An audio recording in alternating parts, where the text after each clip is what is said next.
You are listening to Vitruvian Man with Jesse and Josh.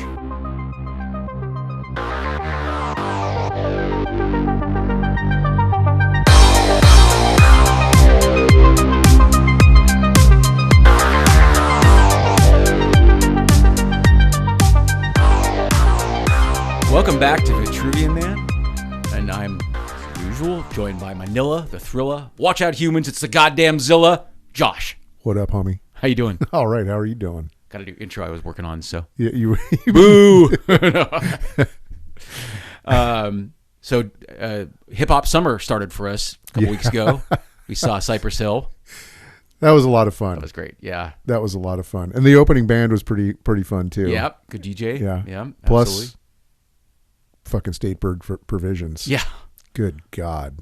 You guys have probably never heard of State Bird Provisions. Josh had heard of it, of course, because Josh used to be a chef, and he was impressive. That place. It was so good. Sounds like a factory, but it was, in fact, an eating experience, I would say, unlike any I've ever had. Yeah, that was amazing. That was amazing. I thought the quality level was like home-cooked food, and that's not really easy to do. No, and the different flavors that they mixed together, and they went together Wild so well. flavors. And the fact that they had fucking fresh wasabi, like that's amazing. Never had that before. That was great. I mean, it's so hard to find. They started growing that, I think, back like probably 20 years ago. They started growing that up in Oregon. Is that right? That was the only place that I knew that had it in the continental U.S. Okay. And now apparently they're growing it down in what is it? Not Full Moon. Anyway, Something like that. City, Yeah. But great meal, great So show. good. The opening guy was kind of gangster, and in 2025, gangster rap is a little odd to hear. Yeah, a little bit. Because, I mean, in the 90s, I loved Dr. Dre and Snoop Dogg, and of course, that's super, let's say, misogynistic, but I mean, this was, pre-Me Too and like stuff like that. So in 2025, it is kind of bizarre. It's just, I don't know, it's a little... Just, I won't say the artist, but I don't want to badmouth him. But Yeah, no, it's kind of funny. Not bad mouthing him. It's just like It's kind of meta. I don't know what it is. Yeah. You know what I mean? Anyway. But so next is Wu-Tang. Wu-Tang Clan, Run the Jewels. Run the Jewels. Fuck. Gonna be amazing. I listened to some Run the Jewels the other day. They're fucking hard. Great. That's some good stuff. So good. And they don't really sound like anybody else. They just have their own thing going. Yeah. Did you listen to that song with DJ Shadow? They've got a great one. Don't Speak. I'll look DJ for that Shadow. one. Oh, God. Unbelievable. So we have an interesting topic today. Interesting. In college, I read some Ayn Rand along with some Nietzsche and stuff. I think I was curious. Did you have any experiences in school or college with Ayn Rand? I didn't go to college back then. I was a dummy. But I read Nietzsche and Kierkegaard, and I read a little bit of Ayn Rand, right. And I was just not impressed. It was like I also read like you ever read what's his name, the Satanic Bible by LaVey. I mean, probably. Yeah. Just because I was into metal and stuff, I probably all my dumb friends said, "Read the Satanic Bible." Yeah. So I probably read a little bit of it. I got the same feeling from that as I did from the Satanic Bible. Do you mean kind of amateurish or amateurish in writing, and also just like this libertarian kind of idea of things that I just didn't get. I never really gotten that kind of fucking John Galt bullshit. Yeah, so you can go to Ayn Rand's Wikipedia page to read the bio. I won't do that for you. It's long and very well researched, and we're citing facts from a Wikipedia page. Sounds kind of boring. So I think we really do need to frame and couch her ideology into what we've been talking about. And I think, having done a lot of research this week on Ayn Rand, sorry about last week, guys. I was sick, so that's why we didn't have a show last week. How you feeling anyway? Oh yeah, totally fine. Yeah, okay. Totally fine. But having digested a lot of Ayn Rand, I thought it was much more interesting to talk about her greater ideology as it's interpreted now and how is it interpreted back then than it is to say dates and facts. And you were telling me also giving it some context. Right. So there will be some biographical stuff, but yes. but not getting into the details of it. Well, I mean, the funny thing is I picked up Ayn Rand and started reading it in college with no context. Which one? Oh, that would have been, I think, Atlas Shrugged. Yeah, that seems like the basic one to get into. Right. I think The Fountainhead and Atlas Shrugged are the major works that people start with. And Fountainhead is a monster. Yeah. Jesus fucking Christ, that's huge. Yeah, before she passed away, Ayn Rand was supposed to be working on a Atlas Shrugged TV show or series. So that didn't happen, I guess. God, do you know if there's any remnants of it I don't know. It's like in the back of my head, I want to say there was a mini series that was not well received, but it's been a while since there was something recent that came out. Well, okay, I can't remember. I actually kind of want to watch it because I heard it's fucking awful. Oh, really? I mean, it kind of. The thing is, she wrote Hollywood movies, she worked in Hollywood. So she did. Yeah, but we'll talk about that a little bit. Okay. So she's born Alyssa Zinoyevna Rosenbaum. I think it's hilarious that Rand Paul Rosenbaum. Yes, Rosenbaum, not Nussbaum, or is that? I think I might have said Nussbaum earlier tonight. Okay, forgetting her name, but I think it's funny that Rand Paul is named after Ayn Rand. I don't think he would have been named Nussbaum Paul. I don't know that there are a lot of people that would be tickled to know that they're quoting a Jew when they quote Ayn Rand. A lot of people that love her would fucking sooner cut their tongues out.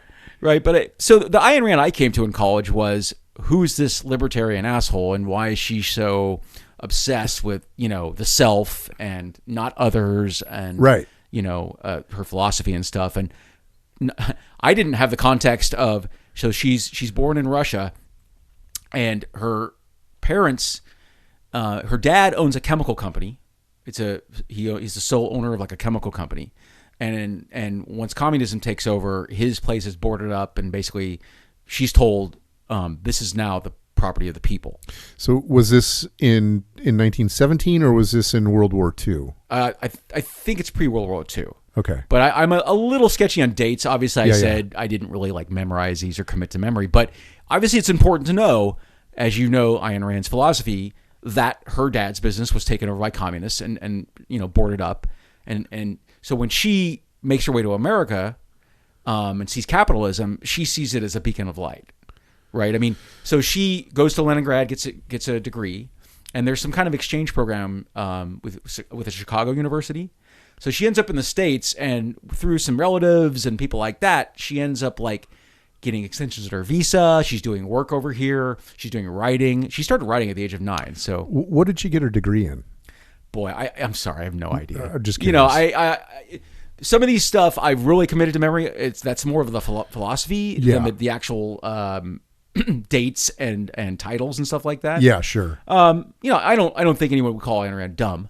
I mean, I think there are harsh critics of her writing, of course, but taken at face value, some of the things she said, I can understand why they appeal to people, and on the other hand, I think the facile pseudo-intellectualism we've been talking about these last 2 seasons really can be traced back to people like Ayn Rand, because I think in that humans seek easy answers to difficult questions. For sure. That's why people follow gurus. That's why Hitler became a thing. Not everything bad, right? Some people, try yoga and they have a yogi they love, and that yogi's, let's say, philosophy rubs off on them. And I get all of that. Of course I do. Today, for example, I woke up and my friend Depression was there to greet me the moment I woke up.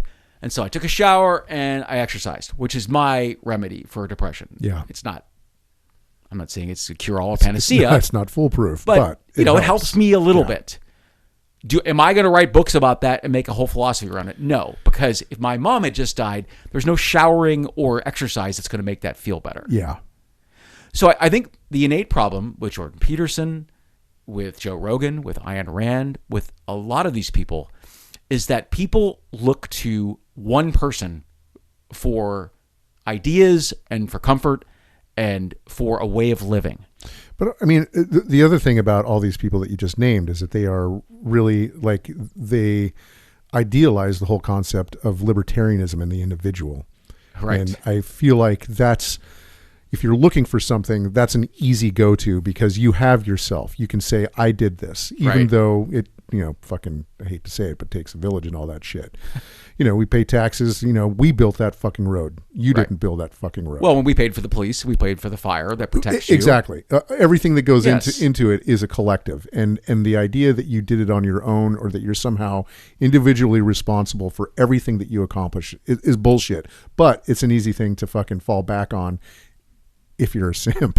Well, and the thing is too, like, okay, even the staunchest right-wing libertarian understands the police protect his store, right? He's not an idiot. He's not telling police, don't ever cruise by my store. I don't want to take part in socialist programs, right? Right. As you said, capitalism thrives on a couple of separate things. One, systemic racism. Yeah.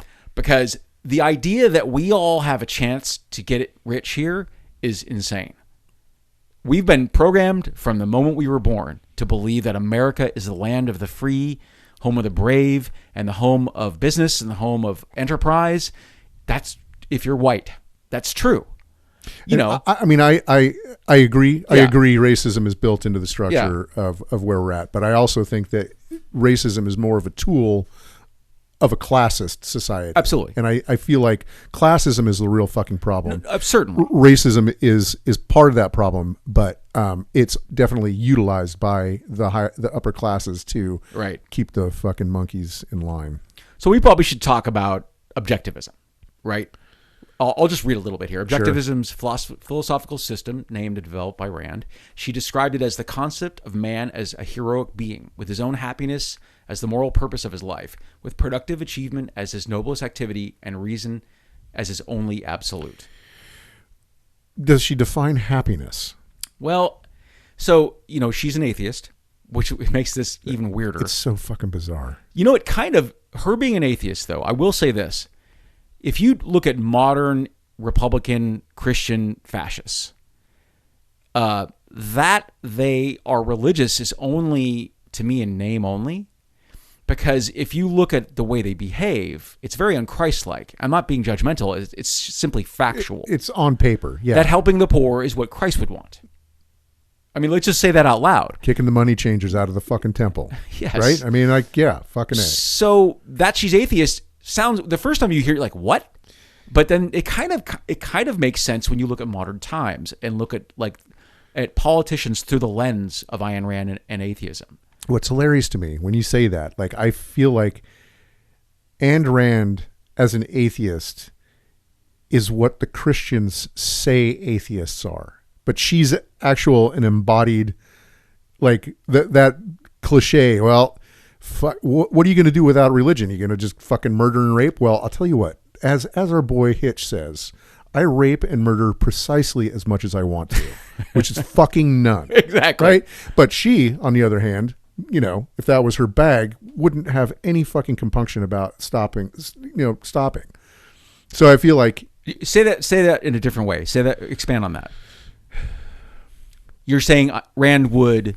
I'm saying that when religious people, not all religious people, but the insano right-wing Christians that are out there, when they talk about atheists, they say, what would you do without a moral code given to you by a higher power? Wouldn't you just rape and murder anytime you wanted to? Be chaos. Right. She kind of falls into that actual category, it seems to me, at least in her writings. She's like, pure happiness for the individual. You do what you fucking want. Right. I mean, she did. She later in her life in the 70s, she gave a very controversial talk about a lot of her political ideologies.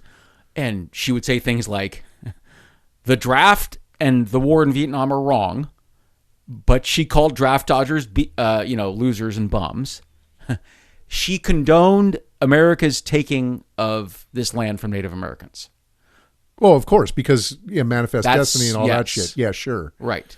Yeah. So there are some contradictions with her, but I think one thing we need to talk about, and I actually didn't find this in any of the things I read or listened to, is Jewishness. So there's a stereotype about Japanese families and Japanese society that they really value education and that they put a huge emphasis on self-reliance and you will be educated.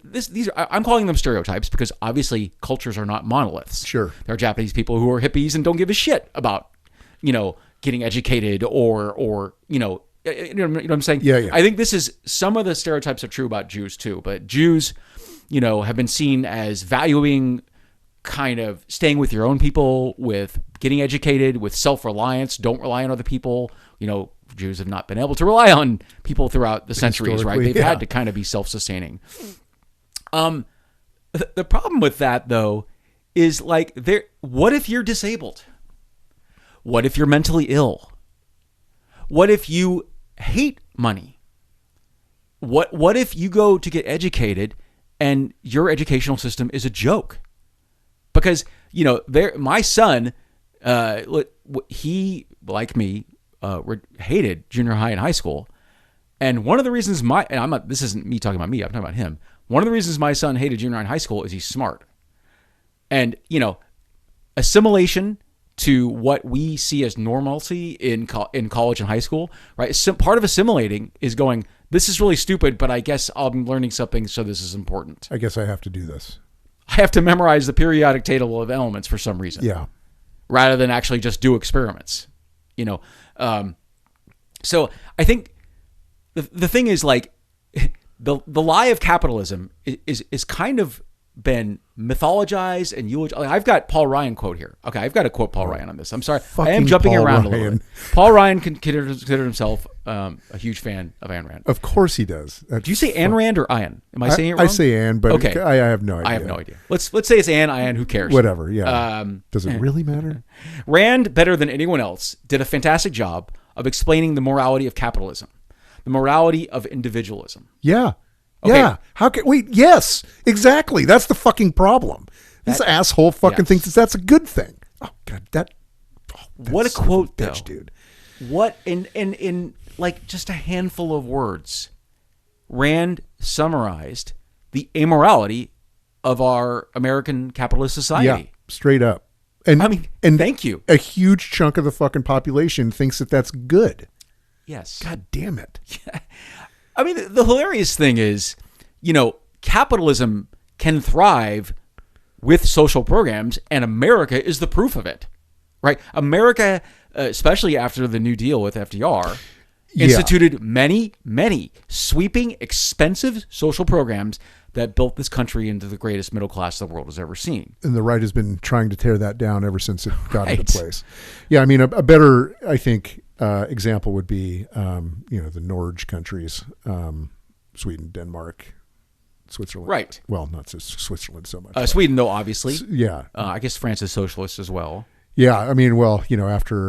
After their whole revolution thing, they had to rebuild from the ground up, and they did it. They did it.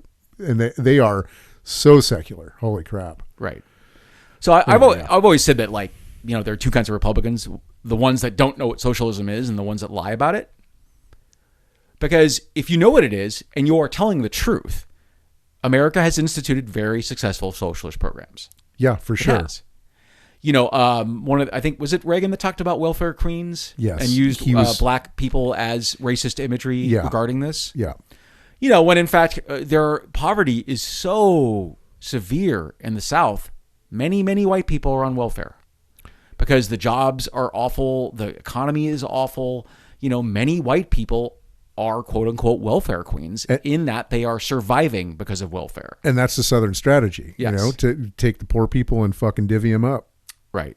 Exactly. That's crackers. So, right? That Paul Ryan was willing to say that out loud. It's just great. Because I could read volumes of books, let's say thousands of pages, that say that same thing. Yeah. Just in a lot more words. You know what I mean? That fucking guy, dude. It's so crazy. We've talked a lot about libertarianism. We really talked a lot about it. The guy, Gene Burns, I used to listen to on the radio, was the libertarian candidate for president, I guess in the 80s, more than once. And I loved him. So before I knew who Ayn Rand was, I listened to Gene Burns. And he was a bright, reasonable libertarian. He wasn't talking about, he didn't say the government shouldn't have been involved in the civil rights movement in the 60s. He's saying, why are there police chases in our city? He would say, why do we have illegal stops for drunk driving? That's completely illegal search and seizure. Oh, yeah. You cannot randomly stop people to see if they're breaking the law. Well, that kind of libertarianism I liked.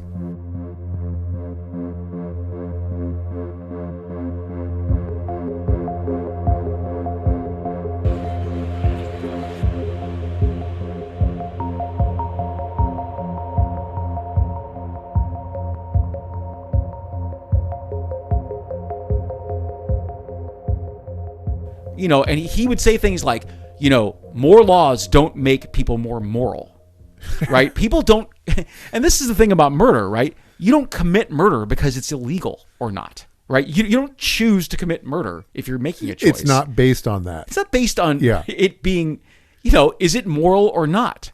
And these moral human laws have governed our civilized society since the dawn of time. Yeah. I think the cavemen figured out, if we kind of fight the bear together, that's better than me murdering you for your trinkets of gold. Yeah. Right? If we do it together, we probably have a better chance of surviving. It's a society, people. God damn it. Like George Costanza said, we are living in a society. You know what I mean? So I say that so often driving in the store, just in my head. We live in a society. Yeah, people that when they see you signal, they speed up. Yeah, right. I told you I want to name my band Active Aggressive instead of Passive Aggressive. Actively aggressive. I remember I worked with a lady years ago who was pleasant and nice, and boy, I saw her driving once, and man, she was a maniac. Do you know what I mean? Like all her aggression was vetted out in that driving. In her little box. I guess you've got a little power, so hold on to it. People mistreat retail workers like that. That's part of power. That's a power exchange. Oh, right? Yeah. When you're making bands, I want my money back.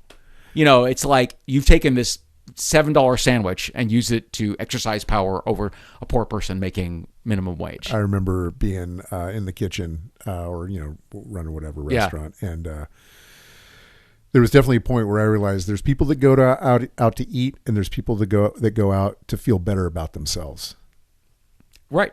Right? Exactly. And those, and one of the things that you find on like the most, like people talk about the ugliest traits of people. And one of them is treating servers and whatever service people poorly. And be nice to everybody. But just, Dalai Lama said, whenever possible, be kind. It's always possible. Dude. I mean, that's right there. That's a platitude I can get on board with. I've said this has been my fucking thing for a long time, but if I had a religion, it'd have one fucking rule. Don't be a dick. That's it. Yeah. That's what it comes down to. That's the golden fucking rule. Yeah, the end. Don't be a dick. I think Roger Ebert said, if I had to describe my religion, it would be love. Yeah. And it's like, yes, same thing. I mean, that's a nicer way to say it, but sure. I mean, don't be a dick is a better bumper sticker. Yeah. I feel like Last Record Store used to sell those bumper stickers. Don't be a dick or something like that. Can't remember. That would be pretty awesome. But okay, so Rand, basically under the guise of I'm reporting back from America to communist Russia, she was able to get a lot of jobs, a lot of writing jobs. She I can't remember. She married an actor. I mean, she was very entrenched in Hollywood for a while. Huh.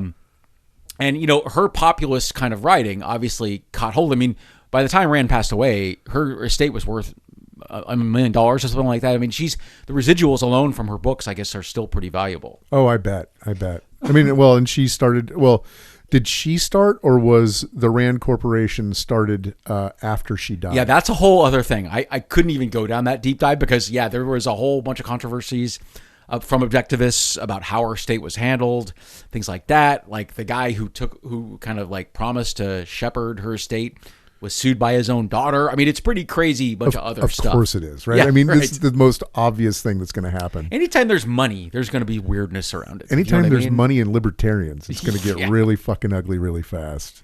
So part of a way to understand Rand is to see some good criticism of Rand. I think that helps. I love Gore Vidal. He's one of my favorite writers.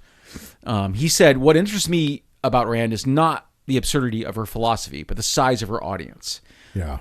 She is a great attraction for the simple people who are puzzled by organized society, who object to paying taxes, who dislike the welfare state, who feel guilt at the thought of the suffering of others, but would like to harden their hearts.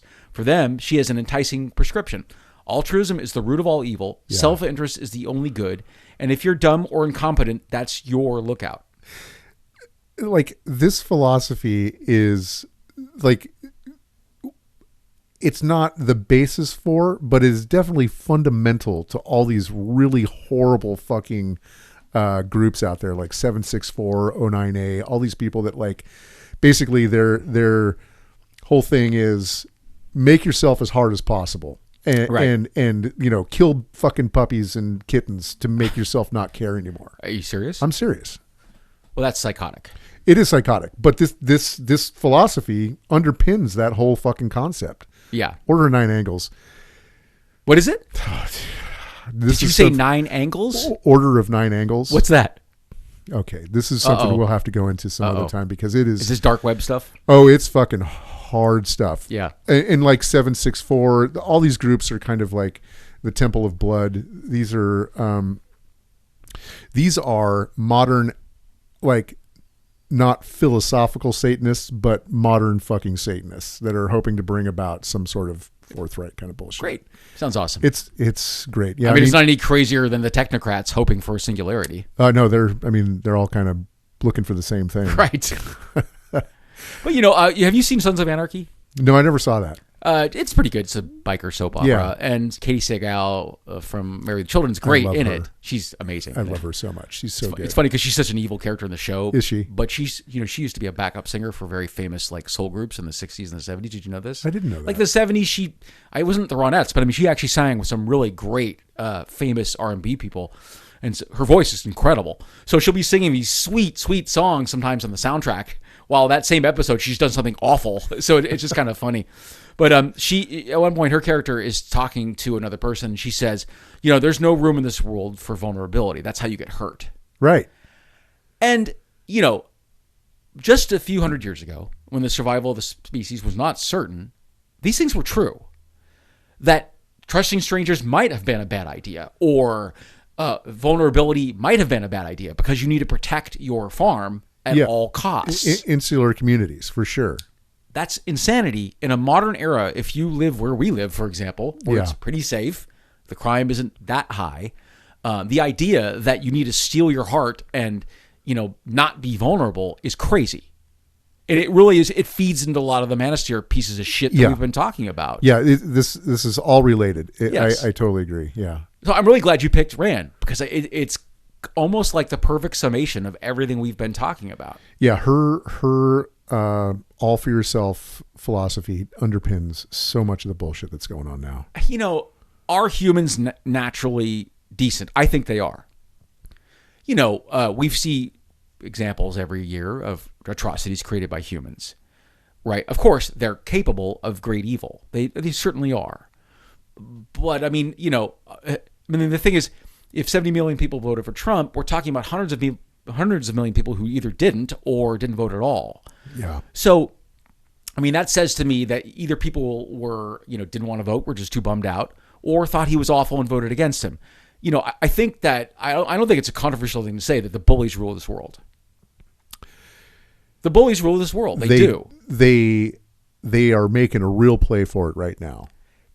Of course. Real fucking play for it right now. Because I think that there was a period, you know, the Fukuyama's end of history, you know, era, that basically a lot of that had been kind of pushed down with social programs and people like, you know, state caring about the society kind of thing. Right. But the backlash is fucking brutal. Yeah. Because that's what we're looking at is the bullies' backlash. Yeah. I mean, obviously, America is seeing the rise of the bully very much so in the last 5 to 10 years. All of Europe. But that's been brewing for decades. Yeah. So, you know, and it's funny because people don't all know this, but Ayn Rand collected welfare. I did know that, actually. Now, more funny than that contradiction, to me, was the moronic defense of that. From her? No. Oh. From objectivists online. So this is a guy writing about Rand. My libertarian objectivist friend usually prefer to ignore these inconvenient facts that, for example, she had taken welfare. Sometimes they cite Rand's comment that accepting government welfare is not hypocritical as long as one regards it as restitution and opposes all form of welfare statism. This argument's nonsense because she would have accepted the government welfare regardless of how much she had previously paid into the system. The only reason she grudgingly accepted the assistance is because she needed it. I'm going to let that sit for a minute. So wait a minute. The only reason she accepted welfare is because she needed it. So wait, that... okay, I think I'm having a stroke. Yeah. So he's excusing her from taking the welfare because she needed it? That's what he said. Is that what I'm getting? Yes, so he's cool with I had to read it a few times. But he's not cool with other people who need it? I don't... What? If she didn't need it, she certainly would have preferred to avoid taking any assistance at all from the government. These motherfuckers, dude. What the fuck is wrong with them? What do you fucking think welfare is? Why? What else does it exist for? What do you think unemployment is? My God, unemployment insurance is if you lose your job, you get a pathetic little check to buy a few bags of groceries, right? To pay your rent. I've taken a little unemployment insurance for maybe 6 months. It's a tiny check. It ain't much. No, it's not enough to live. No. Not enough to pay your rent. It's only enough to pay for a few groceries. She only took it because she needed it. Jesus fucking Christ. Like, the hypocrisy is just maddening. It's maddening, and, I'm sorry to repeat myself. I really am. The Republican mental illness is the inability to feel empathy unless something has affected you directly. Yeah. It's countless examples of, I'm anti-abortion. Oh, black guy impregnated my daughter. Oh, guess who needs an abortion? You know what I mean? It's insanity. And I do want I want to just clarify, tighten up that point a little bit, because as with our last one with the Burkean the Burkean conservatism, I believe that there was a time when Republicans did care. Of course. But the Republican Party, as it sits for since 2008, 6, whatever, right, it's turned into an absolute fucking libertarian shithole. Yes. It's fucking insane. And of course, I just saw a rally the other day. It was an AOC Bernie Sanders rally. And there were some really actually excellent interviews with some people out front with MAGA hats on. And they had interesting things to say. And I was not disgusted by the things they were saying. Right? They were saying, we voted for Trump. I guess we didn't. They don't admit that they didn't know what they were getting themselves into, but they weren't saying shitty things. One of the guys said, I've been a Republican my entire life. That doesn't excuse racism. He is an old timer. Probably steeped in some racism when he was a kid by his fellow people. But he goes, I fiscally don't agree with Democrats. That does not condone racism. It does not condone sexism. It does not condone anti-Semitism. I'm positive there are plenty of Republicans that are disgusted by this movement. There have to be. The Republican Party is no place for them. Right. That's the thing. I mean, people like Tim Miller and fucking David Frum. Yeah. All those guys, although there's some I think are full of shit. But Frum I like. I saw Frum on Bill Maher a few times. Yeah. I didn't always agree with him, but I didn't think he was an idiot. No, he's a smart guy. Yes, absolutely. And I mean, he's been a never Trumper. So I think that all those people are no longer in the Republican Party. They're out. Right. There's no place for them, as you said. I mean, this is just all sycophants licking the king's ring. So who I think still is in the Republican Party? Who? Paul Ryan. Yeah, good old Paul Ryan. So, yeah, I don't know if we said this the last time, but he was being interviewed for something, and they're taking pictures of him, trying to make him seem like a human instead of a frogman. And he was like, "Yeah, I love Rage Against the Machine." And Tom Morello came out and said, "What the fuck are you talking about? You're the machine we're raging against." That was incredible. I love that. That was incredible. Yeah. I told you one time I was driving down the street with my son listening to Kanye, and he goes, "Why are you listening to this? Isn't he an anti-Semite?" Like, well, he makes some slaps, though. I mean, what can I say? But listen. But I mean, yeah. Did you see the other day Kanye came out and said he's white? I knew you would like that. Yeah. I saved that for you. I didn't talk about it at all before we started the show. I had to save that for on air. Yeah. I knew he was selling swastika shirts. What the fuck? He came out as white. He's been a closeted white.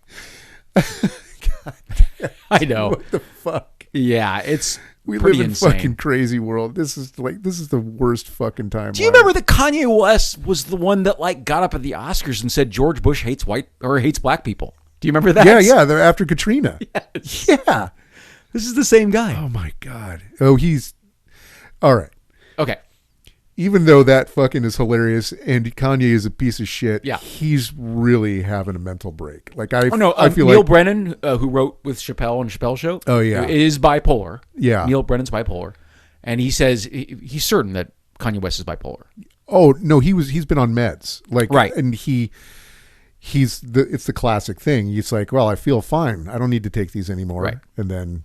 But if you listen to Neil Brennan, you'll see that his journey to find like ayahuasca is finally the thing that helped him. Huh. So he tried ketamine, he tried all kinds of things for his bipolar, and he said it took a while to get to ayahuasca, which actually is the first thing that's actually made him feel better. Huh. Interesting. So, yeah, exactly. But back to Rand. Fucking Kanye. Kanye, bro. Yeah, that's bad stuff. Not good stuff. We didn't do an episode on Kanye, did we? No, but I think because this is we got what 2 more on the philosophy. This is episode 8. You're gonna do Scalia next week, and then we got 1 more before season 3. Yeah, and then I don't know. I think we should head back into doing Manosphere stuff, and I think that we should definitely do one on. He's on the radar. He's. His shoes are going for like $40 or $50 are they? now. Oh my God! What were they? What was the original price? It was like $300 or $400 for some of them, and they'd put out limited editions, and they would fucking sell out immediately. I mean, and then the resale market was just ridiculous. Right. I had mentioned Rand had said some kind of controversial things in '73 or in the '70s on television. So there were some weird things here. She supported Israel in the Yom Kippur War of '73 against the coalition of Arab nations as civilized men fighting savages. I mean, that was like, not to be that guy, but that seems like that was a fairly mainstream opinion. Sure, at the time it was. Amongst Jewish folks. Absolutely. Right? I wouldn't use the term savage. We wouldn't. No. But I think that it was used fairly often back then. Right. She said homosexuality was immoral and disgusting. Oh, well. Despite advocating the repeal of all laws concerning it. So she's libertarian enough to say people should be able to do what they want, but she thought it was immoral and disgusting. But she moralizes about it. Her mom was fucking crazy. I didn't do a deep dive in this. Her mom, like, at one point picked up Ayn Rand's toys and threw them away or gave them away or something. So her dad was this kind of passive, kind of quiet kind of guy. The mom was a very domineering, kind of sounds like an awful person. Huh.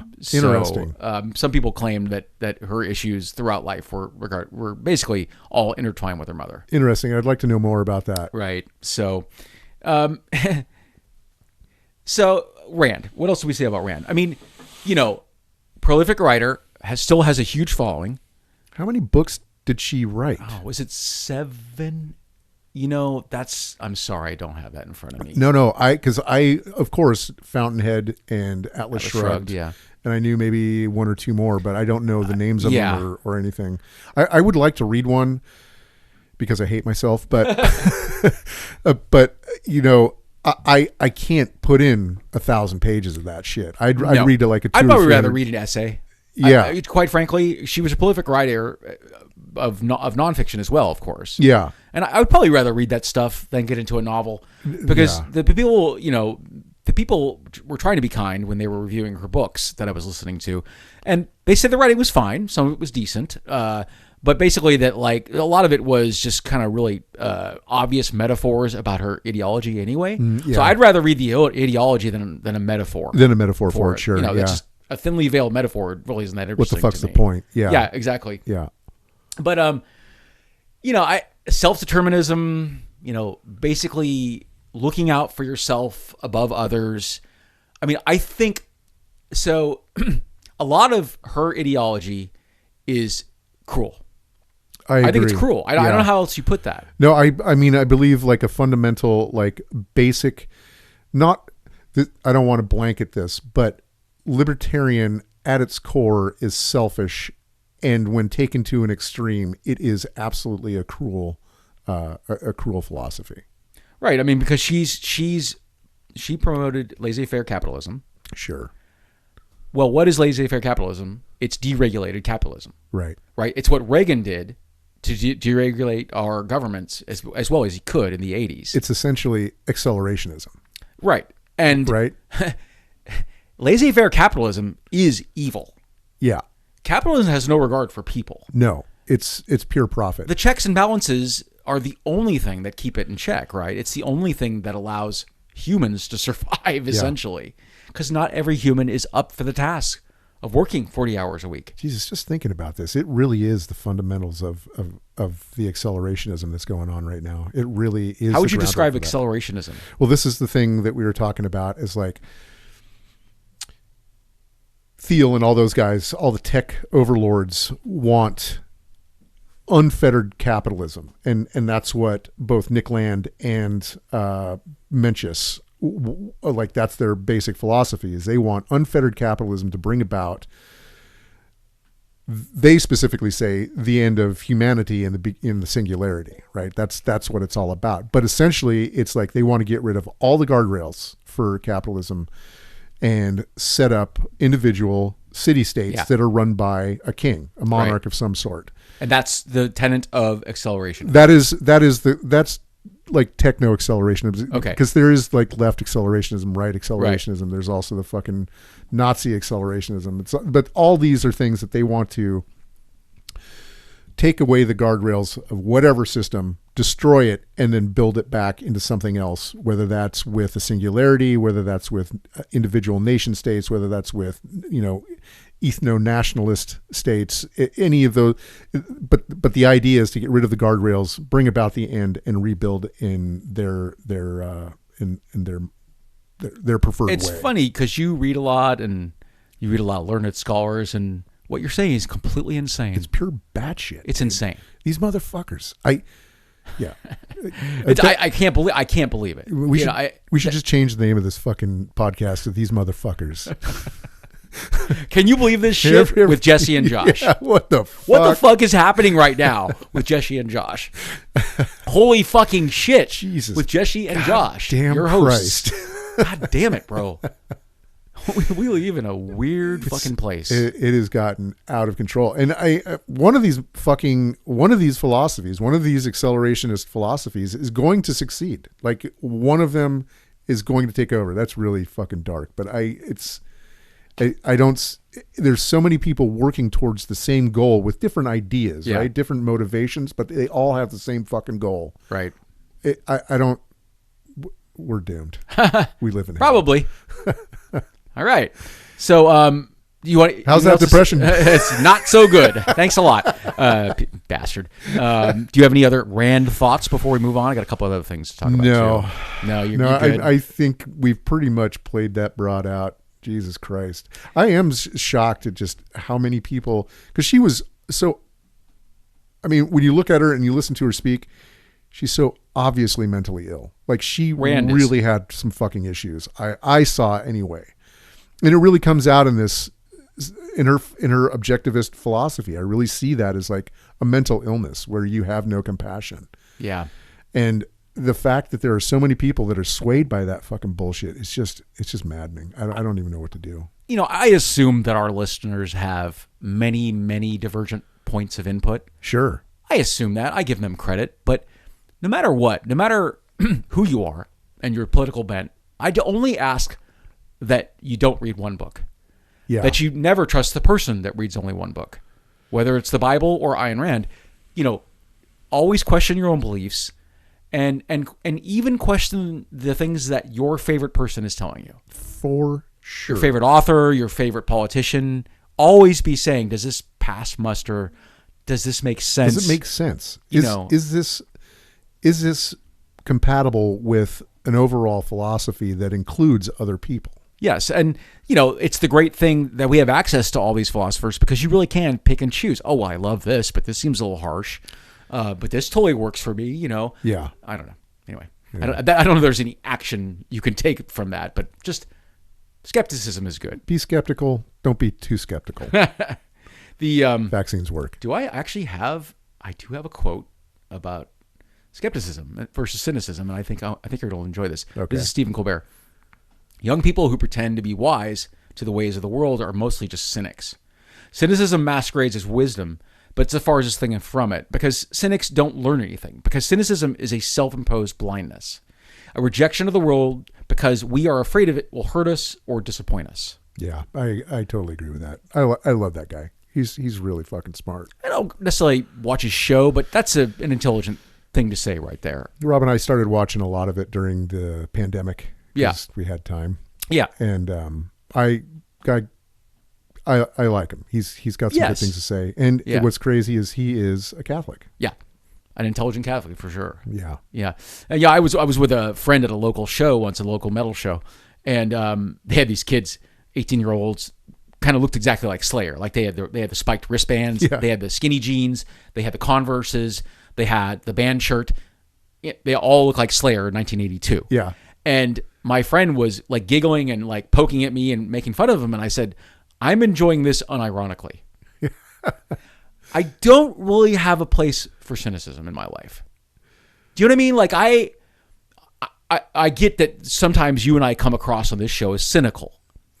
We do parody and make fun of some of these horrible people, I think, because it's our last resort. Yeah. Meaning if you don't laugh, it's pretty horrible. It's pretty fucking awful. Yeah. But I don't want to be cynical. I think cynicism is actually a pretty dull trait in a person. It's hopeless. Yeah, and it's I hopeless. don't like to feel hopeless. And I want to learn new things. Yeah. Every time we go to a show, you and I have gone to shows where either you didn't know the band or I didn't know the band. Yeah. We had a good time. Always. It's like maybe it's only one time, but we had a good time, and it's like we saw Peaches. That was an experience, right? I enjoyed that. That was a new thing for me. Yeah. And if I'm cynical, I would listen to the record and go, this is fucking lame. You know what I mean? You know what I'm saying? If you're just cynical, it's just easy to write something off as something that's lame. And for you, if you listen to it, you wouldn't say that. No, of course not. No, but being like a true cynic is like not even listening to it and saying that sucks. Or while it's playing, Stravinsky said, hearing is no feed, a duck also listens. A duck also listens. Oh, yeah. Got it. Hearing is not, Anybody can have hear. music playing. That doesn't mean they're actually shutting the fuck up and listening to it. Yeah, hearing and listening are two different things. This is Raval Ravikant. I'm sorry, Raval. Wow, that's a terrible pronunciation. I was like, whoa, what? Naval Ravikant is a American Indian entrepreneur. I had never heard of him, but this quote is pretty great. This doesn't really matter. But American Indian. I'm sorry, Indian-born American entrepreneur. Okay, so, Indian. But he said, "Desire is the contract you make with yourself to be unhappy until you get what you want." That's very Buddhist to me. That's pretty good. Yeah, but I love that. That's pretty amazing. That's pretty good. I got to do a Huxley. Every other show throw in a Huxley because Huxley every year that goes by is more and more relevant. Yeah. Morality is always the product of terror. Its chains and straight waistcoats are fashioned by those who dare not trust others because they dare not trust themselves to walk in liberty. Right? That's if there's no religion, aren't we just going to murder and rape? Who are you talking to, yourself or me? I've never raped and I've never murdered because it's wrong. I don't need religion to tell me that. Yeah, but so I guess I'm unclear because I'm read that one again because I'm unclear on that. Absolutely. One. Morality is always the product of terror. Its chains and straight waistcoats are fashioned by those who dare not trust others because they dare not trust themselves to walk in liberty. So I don't know if I necessarily agree with that. Okay, tell me. Morality, I don't feel like comes from terror. I feel like morality is just something is like, I don't rape and murder, not because I'm terrified of something. I just think that it's wrong. But maybe he means like puritanical morality. Yeah, that's a hard one. This TV show should be banned because it's got nudity, or this book should be banned because, you know what I mean? Maybe that's what he's talking about. Maybe that's what he's talking about. More puritanical forms of morality. I think I'm missing context on it because I'm not sure. I'm sorry to provide context. My bad. No, that has nothing to do with you. Right. Sorry. We haven't done this entire season, but I have an asshole of the week. Oh, fuck. Who you got today? Asshole of the week. So, Bill Maher. Bill Maher had dinner with Trump. God damn it, dude. He said, everything I've ever not liked about him was, I swear to God, absent, at least on the night with this guy. He mostly steered the conversation to, what do you think about this? I know your mind is blown. So is mine. Okay. We need to talk about this. Did you happen to, I haven't read it, but did you see that Larry David wrote a rebuttal to it? He wrote a satire piece called My Dinner with Hitler. Here I was, prepared to meet Hitler, the one I'd seen and heard, the public Hitler. But this private Hitler was a completely different animal. And oddly enough, this one seemed more authentic, like he was the real Hitler. The whole thing had my head spinning. Amazing. Oh, God, yeah, there was a line about Himmler was laughing as Hitler was telling the story about his dog having diarrhea and then shooting it. Just fucking. Wait, that's a real thing? No, that's from the. It was in the. Okay, got it. Yeah, I actually have to read it because it's not real long. But I like Larry David, so I will definitely read it. Yeah, I definitely want to read that. It's funny because let's just say, just for the sake of argument, that that Maher isn't a Trump lackey. I think he loves being controversial. Yeah, that's he everything. loves putting people on edge, and he's been calling Trump a whiny little bitch for about the last, I think, 10 or 15 years. Yeah. Trump actually sued Bill Maher for defamation because Bill Maher alleged that Trump couldn't prove that his mother wasn't an orangutan. Do you remember that? No, but that's pretty funny. Pretty great. But I mean, I noticed that it's like the Dodgers just won the World Series and they're going to the White House. Dude, what would it take? How much money would it take? Because I can't think of a sum it would take for me to get to meet President Trump. If you meet President Trump, that is tacit recognition of his power. I do not recognize that power. So I'm wondering, like, would the team would people on the team have been fined for not going? So that's the question. I don't know. I know that after certain Super Bowls, players have refused to meet with Trump. Oh, whole teams have refused to go. Yes, but I'm wondering if like the Dodgers. Oh, it is possible. General manager. It is very. Owners, I haven't looked into the details of that because I was shocked that Ohtani went. Right, the Japanese guy. Right. I fucking don't follow sports at all, but I was like, oh, wait a second. The NFL draft is say you're not going to go home and watch it tonight. NFL, that's oval ball. So to fantasy football nerds, to the dynasty football nerds, the NFL draft is like, it's one of the greatest days of the year because all the good rookies that they've been studying film on get to go to certain teams and you get to start geeking out about that. So you won't be watching the draft, I take it. No, okay. I won't be watching that. Anyway. All right, we didn't solve Ayn Rand, but I like this discussion. I enjoyed that. I did too. Yeah, that was good. Yeah, thanks for doing all that. That's some good stuff. My pleasure. I'll see you next week.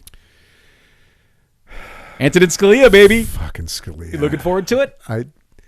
I'm dreading him like you dreaded Vought, dude. Yeah, this is going to be a rough. At least Scalia's got a little more. He's a little more interesting, I think, than Vought is. Vaught's pretty boring as a guy to study. He's just not that interesting of a person. Yeah, just a bureaucrat set on destroying everything we enjoy. It all down. Yeah, in a Randian way. Toast to bad dads. Bad dads and all they taught us. See you next week. Rock on. You have been listening to The Trivial Man. If you'd like to get a hold of us, you can either call us at 415-484-8841 or send us an email at thetrivianpod@gmail.com.